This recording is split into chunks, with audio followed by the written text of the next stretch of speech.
오늘 우리에게 주시는 하나님의 말씀은 로마서 11장 1절에서 10절까지의 말씀입니다. 로마서 11장 1절에서 10절까지의 말씀입니다.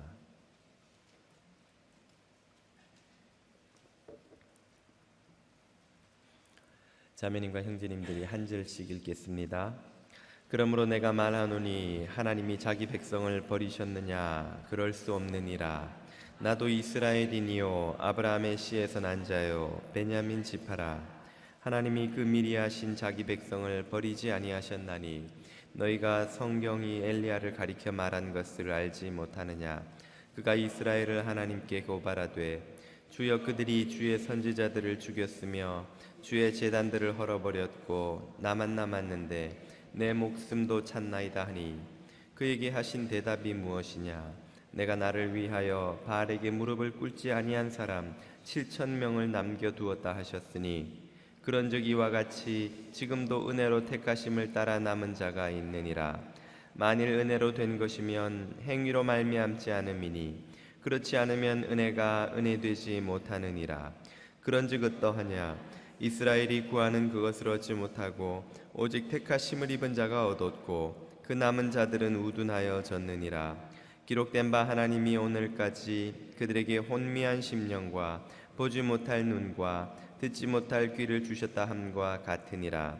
또 다윗이 이르되 그들의 밥상이 올무와 덫과 거치는 것과 보응이 되게 하시옵고 그들의 눈은 흐려보지 못하고 그들의 등은 항상 굽게 하옵소서 하였느니라. 아멘. 1592년 임진왜란이 일어난 해입니다. 임진왜란 발발과 동시에 육군은 연전연패를 하는 동안 이순신이 이끄는 수군이 연승을 거두며 조선의 등불을 지켰었죠. 휴전이 끝나고 1598년 정유재란이 일어났을 때쯤에는 그러나 이순신 장군은 비극적인 상황을 맞이합니다. 선조의 시기와 또 간신들의 모략에 선조는 이순신 장군을 옥에 가두고 원균을 그의 후임으로 삼도 수군 통제사로 임명합니다. 그러나 원균은 이순신이 참 만들어 놓은 그 막강 수군 전력을 참 전군을 이끌고 7,000량 해전에 참전하지만 그 자신도 목숨을 잃고 거의 모든 전력이 괴멸되다시피 하는 참패를 경험하죠. 다급해진 선조는 감옥에 있던 이순신을 불러내어서 다시 삼도 수군 통제사로 임명하지만 그가 전라도에 있는 이 본영에 도착했을 때는 제대로 된 병력도 배도 남아있지 않은 그런 상황이었습니다. 선조와 조선의 관료 엘리트들은 모여서 이 상황을 참 고민한 끝에 수군을 폐지하고 육군으로 합류시키도록 하는 결정을 내립니다. 이순신에게 얼마 남지 않은 병력을 이끌고 권율의 육군 부대로 합류하라는 명령을 내리지만 2014년에 개봉한 명량이라는 영화에서도 유명해진 그 유명한 비장한 장계를 이순신 장군이 올리지요. 신에게는 12척의 배가 아직 남아있사오니 죽기를 각오하고 싸운다면 일본군이 우리를 업수히 여기지 못할 것이옵니다. 그런 비장한 장계를 올리고 이순신 장군은 남아있는 병력을 수습해서 딱 13척의 배로 수백여 척에 이르는 일본군을 맞아 명량해전을 벌입니다. 그리고 그 해전에서 기적 같은 승리를 거두고는 대부분의 외선을 격파하거나 쫓아내고 다시금 수군을 일으켜 세울 여유를 얻게 되죠. 그리고 마침내 정유재란을 승리로 이끄는 민족의 영웅으로 이순신 장군은 길이 남습니다. 이순신 장군은 참으로 위대한 장군으로, 우리가 성웅으로 그를 추앙하지요. 우리 민족의 역사에 싸움 잘하는 훌륭한 장군은 한둘이 아닙니다만은 이순신 장군은 그 누구와도 구별되는 위대함을 가지고 있습니다. 그것은 그가 단지 싸움을 잘하는 장수일 뿐 아니라 이 현실을 넘어 비전을 바라보며 또 절망을 넘어 소망을 발견해내는 그런 위대한 통찰이 그에게는 있었던 것이죠. 모두가, 왕도 관료들도 어떤 엘리트들도 희망이 없다고 하는 그 상황에서 그는 12척의 배를 통해 다시금 재기할 수 있는 가능성을 발견해냈던 것입니다. 그리고 그 비전에 헌신하여 꿈을 이루어내는 그런 위대한 비전의 사람이었다고 할 수 있습니다. 이순신 장군이 보여준 이러한 비전의 능력, 절망을 넘어 소망을 발견하는 위대함은 오늘 제가 믿기는 우리 그리스도인들의 특징일 수밖에 없으며 또 특징이어야 한다고 생각합니다. 왜 우리 그리스도인들은 절망을 넘어 소망을 발견하는 이런 위대함을 특징으로 가질 수 있는 것입니까? 오늘 본문에서 우리는 그 답을 찾아볼 텐데요. 우리는 어느덧 로마서 여행의 11장으로 접어들었습니다. 지난 로마서 9장과 10장에서 사도 바울은 유대인들의 구원 문제를 쭉 다루어 왔죠. 유대인들이 왜 복음을 거절했으며 그 결과는 무엇이며, 그래서 유대인들이 왜 핑계할 수 없는가에 대해서 사도 바울은 차분히 설명을 해왔는데요. 이제 그러한 상황을 배경으로 바울은 이런 질문을 던짐으로써 오늘 본문을 시작합니다. 1절 전반부를 보시죠. 그러므로 내가 말하노니 하나님이 자기 백성을 버리셨느냐. 바울의 마음속에 있는, 그리고 유대인들이 던지고 있는 결정적인 질문이 여기 등장합니다. 자, 지금까지 유대인들이 복음을 받아들이지 않고 이렇게 하나님의 구원과 상관없이 살아온 상황들을 설명하고 듣고 보니, 그렇다면 유대인들은 실패한 민족이로구나, 하나님으로부터 버림받은 민족이 틀림없다는 것이죠. 하나님께서 유대인을 포기하지 않으셨느냐 하는 말입니다. 이 질문은 표면적으로는 유대 민족의 구원 문제를 다루고 있지만 그 이면을 들여다보면 모든 시대 모든 민족에게 해당되는 좀 더 중요한 본질적인 문제를 다루고 있습니다.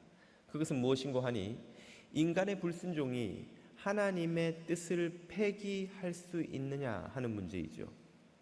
만약 유대인들이 그들의 불순종으로 말미암아 하나님으로부터 버림받은 것이 맞다면 하나님께서 유대인들을 택하시고 그들에게 복 주시고 그들을 통해 세상 모든 민족에게 복을 퍼뜨리려는 복의 근원이 되게 하시려는 계획이 폐기됐단 말이 아닙니까?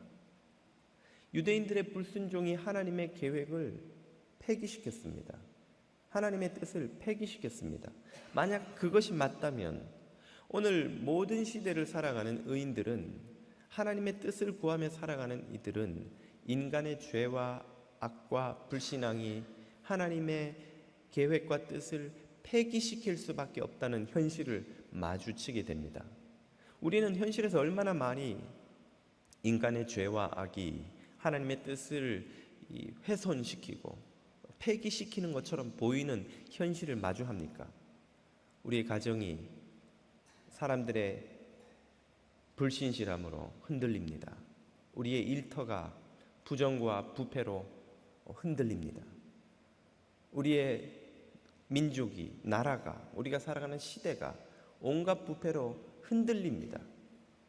그런 공동체를 위해서 의를 행하며 살아가려는 이들은 이 인간의 죄와 악이 하나님의 뜻을 거스를 수 없다는 확신을 가지고서야 그 부정과 불의와 죄와 악과 끝나지 않는 참 지난한 싸움을 계속해 갈 수 있는데, 만약에 인간의 죄와 악 때문에 하나님의 뜻이 폐기될 수 있다는 결론에 이르게 된다면 의인들이 버틸 힘을 얻지 못하는 것이죠.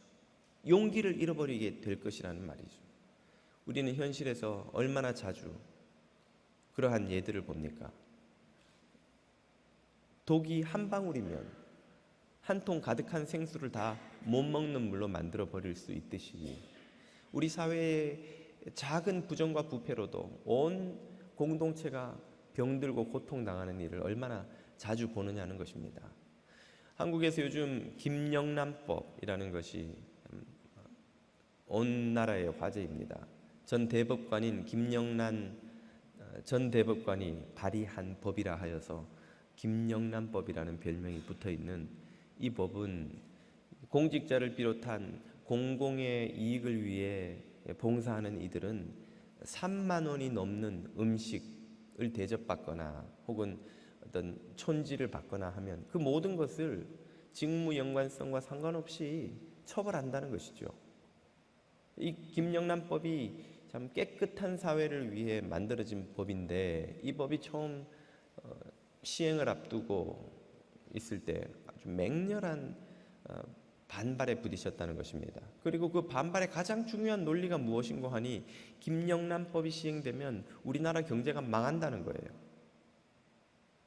그런 주장의 근거는 무엇입니까? 우리나라 경제가 그런 뇌물과 부정과 부패 위에 서 있다는 거예요.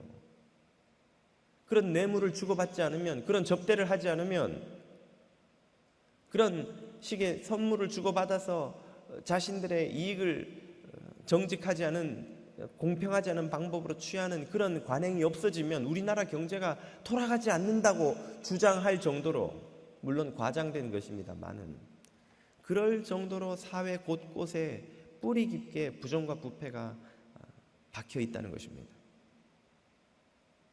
김영란 전 대법관이 인터뷰에서 왜 그 법을 발의했는가?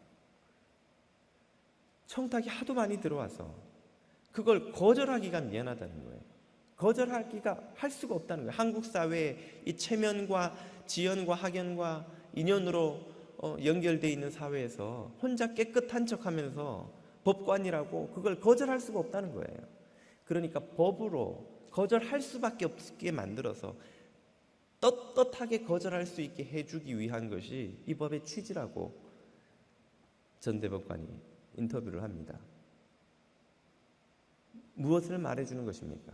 우리가 살아가는 현실이 얼마나 의와 상관없이 인간의 죄와 악으로 많이 병들고 부패하고 훼손되어 있느냐는 것이죠. 그러한 사회에서 의를 행하며 살아가는 사람을 버티게 해주는 힘이 무엇인고 하니 인간의 죄와 악이 아무리 커도 하나님의 의와 하나님의 나라와 하나님의 뜻이 폐기될 수 없다는 확신, 결국 인간의 죄와 악을 하나님의 의가 이길 수밖에 없다는 확신이 있어야만 견딜 수 있고 싸워나갈 수 있는 것이 의인들의 삶인데 그 확신을 잃어버리게 된다는 것이죠. 유대인들이 불순종을 하면 하나님께서 그들을 택하시고 구원하시겠다고 하신 약속을 폐기하실 수밖에 없는가? 인간의 죄와 악은 하나님의 뜻을 폐기시켜버릴 수 있는가? 하는 중요한 질문을, 이런 문제의식을 가지고 사도 바울은 지금 다루고 있는 것입니다. 그에 대해 그는 어떻게 답하기 시작합니까? 1절 후반부를 보십시오. 그럴 수 없느니라. 사도 바울이 이 로마서에서 참 자주 쓰는 묻고 답하는, 혼자 묻고 혼자 답하고, 이거 궁금하시죠? 답해드리지요. 그리고는 혼자 답하는 이런 방식을 사도 바울이 또 쓰고 있습니다. 유대인들을 하나님이 버리신 것이 맞느냐? 유대인들의 불순종으로 하나님의 처음 계획이 폐기되어 버렸느냐? 그럴 수 없다는 거예요. 절대로 그런 일이 일어나지 않는다는 것입니다. 인간의 불순종은 하나님의 뜻을 폐기할 수 없다는 것이죠. 그리고 그 증거로서 두 가지를 예를 드는데, 첫 번째는 그 자신입니다. 나를 보라는 거예요. 나도 이스라엘인 유대인이요 아브라함의 씨에서 난 자요 베냐민 자손이라. 모든 유대인들이 하나님을 불순종하여 복음을 거부한 것이 아니라는 거예요. 그렇지 않은 사람들이 있다는 것이죠. 그리고 그 예를 바로 당신 눈앞에서 나 바울을 통해서 발견하라는 것입니다. 나만 봐도 모든 유대인들이 복음을 거부한 것은 아니지 않습니까? 라고 말을 꺼내고 그는 이어서 두 번째로 성경의 예를 듭니다. 2절 보시죠. 하나님이 그 미리 아신 자기 백성을 버리지 아니하셨나니. 지금 이 질문에 대한 결론을 여기서 정리하고 있죠. 그 백성이 불순종했다 할지라도 하나님은 그 백성을 버리지 않으신다는 거예요. 어떻게 함으로써?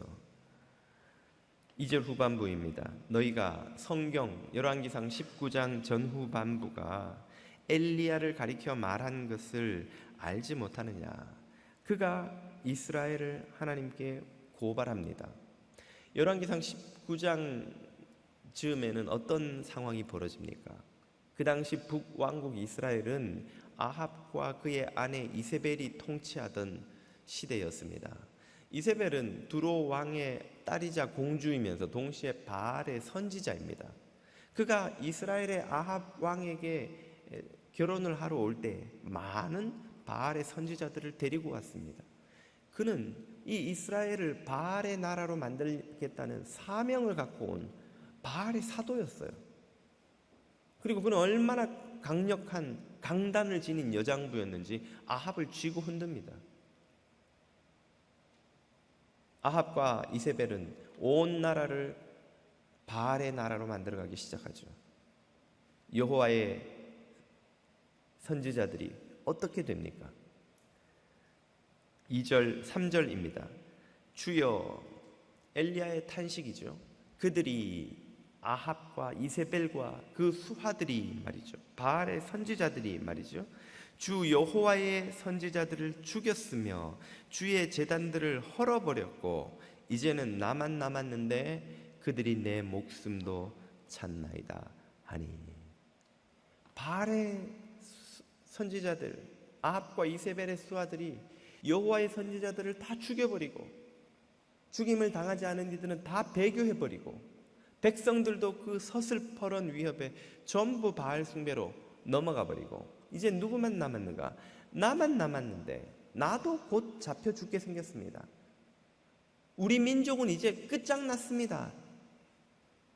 우리 집은 끝장났습니다. 우리나라는 끝장났습니다. 이 시대는 이제 끝장났습니다. 엘리야가 했던 이 탄식을 오늘 우리들도 얼마나 자주 내뱉고 있는지요.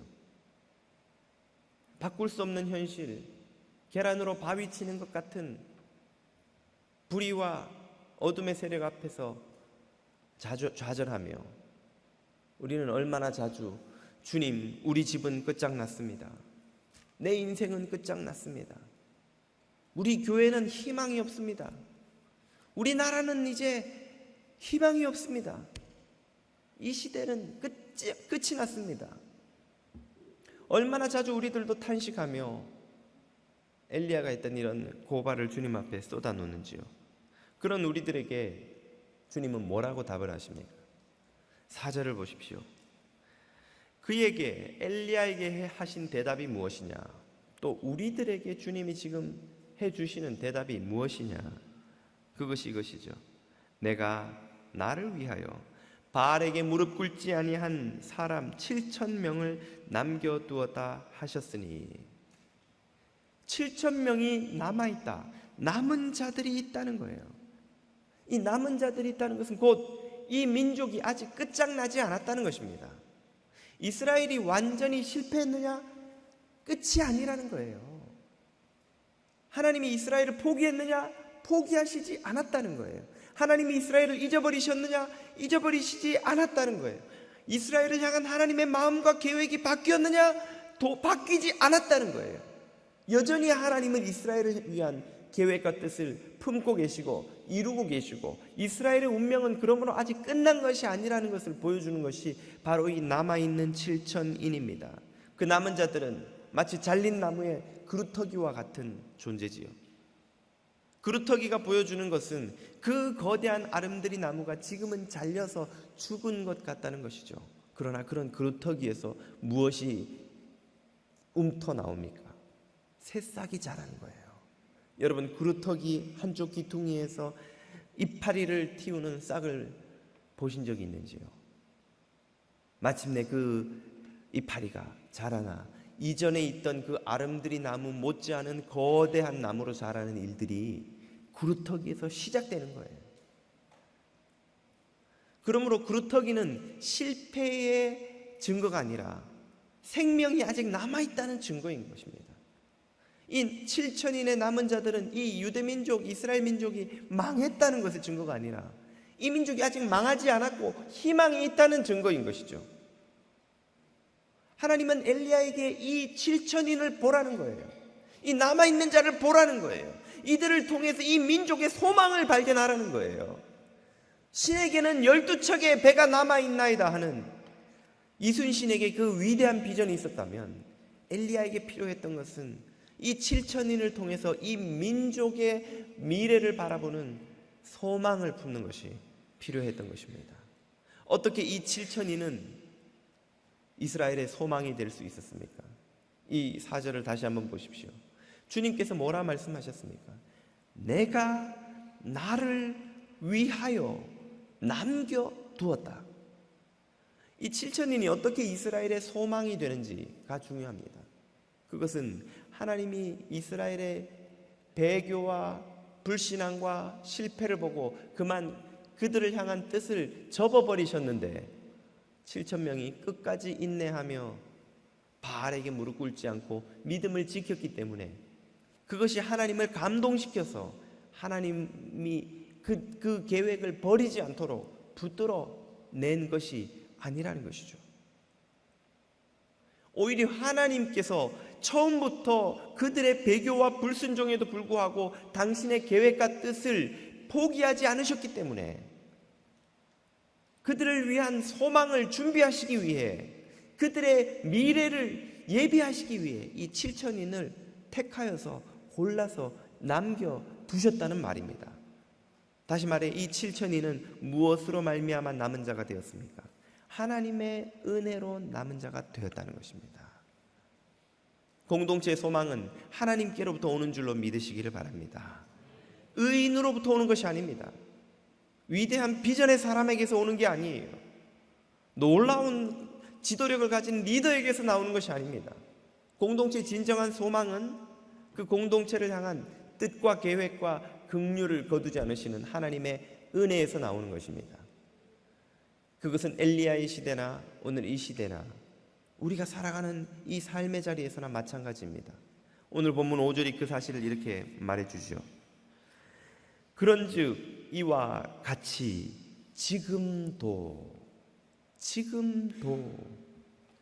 지금조차도 은혜로 택하심을 따라 남은 자가 있느니라. 아멘. 지금 바울이 쓰고 있는 이 상황에서 지금은 언제입니까? 바로 바울의 시대, 주후 1세기죠. 그때도 이스라엘이 다 배교하고 하나님을 떠나버린 것 같지만 누가 있다는 것입니까?